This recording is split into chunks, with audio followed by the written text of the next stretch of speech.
Para iti balitang espesyal, nakaramid iti baro ang record ti Australian performer ani Lucky Hale, kalpasan ang naaramid na iti naidumdum ang napeggat a sword swallowing act, kabayatan ang nakapwesto iti split position, kaya naglikos babaen iti aerial straps.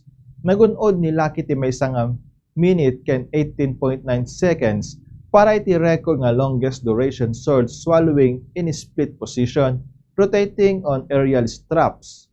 Impakita natin na saong nga fit iti low show day record in Milan, Italy, tapi nagtipon na dagiti dua na isang sangayan akabailan na kas aerialist ken sword swallower.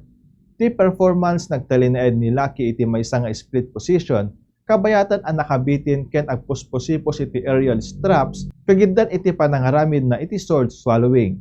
Detan ti balitang espesyal ti Bombo ni Sendios, siak ni Bombo Jonathan Cabildo, and this is Bombo Radio Philippines, the #1 radio network in the country, your trusted source of news and information. Basta Radio.